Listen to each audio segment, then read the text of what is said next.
Okay, so I went ahead and I just created a couple tracks, and this is a very simple beat, again, just for the sake of showing you how Ableton works. So I have one kit metal, one 808, and one bass track. And I have a couple variances in here. So for instance, I have in my kit, I set up one where it's just the kick drum, as you see in the note editor here. I also set up one that is the kick drum plus a snare. Okay, and I also set up one that is just a snare.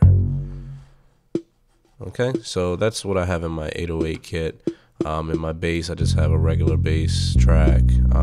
So this is where your Launchpad becomes a huge tool when you're getting ready to record your actual beat. So if you remember the arrangement tool, the arrangement view over here on the right, so if I click this arrangement view, you see I have the same tracks, audio 1, kit metal, 808, and the bass.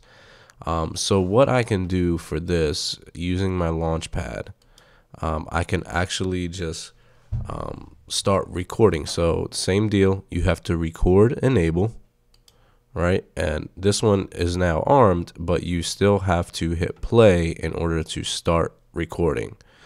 So here is where you have complete control over, according to the clips that you've created. Again, going back to these, I have all these different clips, and you can see the lights associated with each clip here on your Launchpad. So if I go back to arrangement tool and I go ahead and start recording, you see it starts recording here. So I don't have any clips selected, so I'm gonna go ahead and click my bass track here.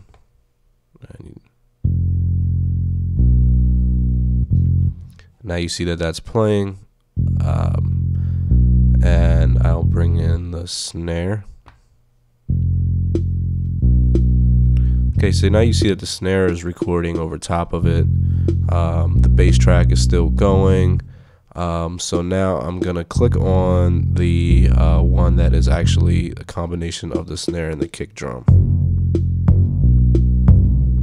Okay, so you see it's still set up to your kit track here, because it is one of the clips in there. We'll go back. You see this one is selected, which is associated off of your Launchpad. This is selected.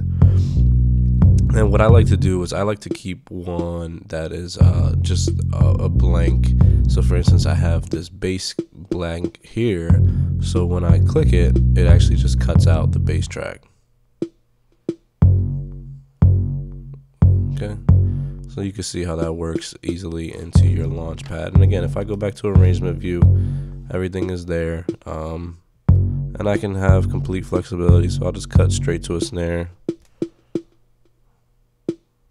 Okay, so here's where you have control over, after you created all your clips, you can sit here and you can arrange it however way you want. I mean, this is a great tool for, remixes and things where you kind of know what you want, but you don't know how to lay it out yet. You can create all of your clips and rhythms in here, use all your instruments, and then just use your Launchpad to simply just work things in.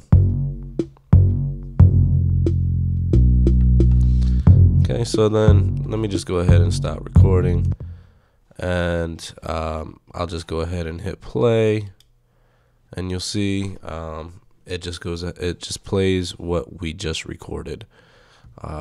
So again, it started off with nothing, and then the bass comes in. So you could see how this could be a very effective tool when recording your actual track. That way you have complete control over the way it comes out. And you can do this as often as you like. If you just start from the beginning, or you can simply just delete it. So I'm going to delete that. Okay, so that is recording your actual track once you have all your clips set up.